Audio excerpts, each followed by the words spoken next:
Media సోదరులందరికీ నమస్కారం. రాష్ట్రంలో ఒక వారం నుంచి జరుగుతున్నటువంటి పరిణామాలు రాష్ట్ర ప్రజలందరూ కూడా గమనిస్తున్నారు. రాజకీయ పార్టీల ముసుగులో ఎవరు వేషాలు ఎట్లా వేస్తున్నారో ప్రజలందరూ కూడా గమనిస్తూనే ఉన్నారు. అంబటి రాంబాబు గారి ఇల్లు, ఆ మాన్యుమెంట్ని ఏదో ఉగ్రవాదులు కనుక ఏదైనా బాంబులు వేస్తే పగిలిన విధంగా ఇవాళ వారం నుంచి ఒకళ్ళ తర్వాత ఒకళ్ళు ఏదో ఇప్పుడు మీరు అన్నట్టుగా అదేదో ఒక ఎగ్జిబిషన్ పాయింట్ లాగా దాన్ని అట్లాగే ఉంచి సోటా మోటా నాయకుల దగ్గర నుంచి మొదలుపెట్టుకుని ఒకళ్ళ తర్వాత ఒకళ్ళు వచ్చి రోజుకు ఒకళ్ళు ఇదంటారు. కొంచెం నెయ్యి ఏదో దీపారాధన వెలిగిస్తే మనం ఆయిల్ అయిపోగానే మళ్ళీ పోస్తూ ఉంటాం, అది కొంత టైం ఉండాలనుకున్నప్పుడు అది. కానీ మరి వీళ్ళేంటో ఈ దీపారాధనని మరి ఎంతకాలం ఉంచుదామనే ప్రయత్నం చేస్తున్నారో వైసీపీ పార్టీ వాళ్ళు.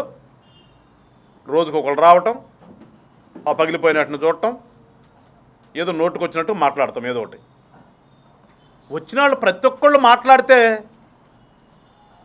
ప్రజాస్వామ్యం లేదు, ప్రజాస్వామ్యం లేదు. అమ్మ ఇదేం కామెడీ. మేము ప్రజాస్వామ్యతంగా ఉండబట్టే కదా మీరు వస్తుంది అక్కడికి. ఇవాళ ప్రజాస్వామ్యం అంటే ఏంటో చూపిస్తున్నాం కాబట్టే కదా మీరు రోజుకొకళ్ళు వచ్చి అక్కడికి వచ్చేసి కూర్చొని మాట్లాడుతుంది. ఇవాళ ప్రజాస్వామ్యం ఉందా లేదా అనేది ప్రజలు గమనిస్తున్నారు కదా, ప్రజలు చూస్తున్నారు కదా. మీకు తెలిసిన పదము ఒకటే, రావడం, మీ ఛానల్ ఒకటి వచ్చింది కాబట్టి ప్రజాస్వామ్యం ఏడుంది. ప్రజాస్వామ్యం లేకుండా వస్తున్నారు మీరంతా.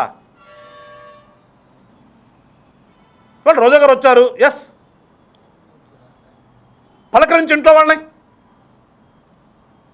ఏదో ఒకటి ఉంది కాబట్టి మీ ఛానల్ మాట్లాడేళ్ళు. పవన్ కళ్యాణ్ గారు జోలెందుకమ్మా నీకు?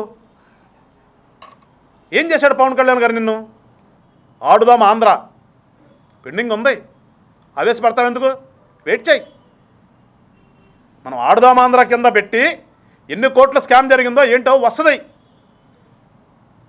కాకపోతే పాపం మా తెలుగుదేశం పార్టీలు ఇంతకుముందు ఉన్నావు కదా, నువ్వు కూడా కూటమికి చెందినటువంటి తెలుగుదేశంలో ఏదో రుద్దుకున్నట్టున్నావు, మా వాళ్ళు వెయిట్ చేస్తున్నారు. మరొకసారి రాష్ట్ర ప్రజలందరూ కూడా చెప్తున్నాం, జనసేన పార్టీని పిచ్చి పిచ్చి మాటలు మాట్లాడే వాళ్ళందరూ కూడా ఒకసారి గమనించి పవన్ కళ్యాణ్ గారికి మద్దతు ఇవ్వండి.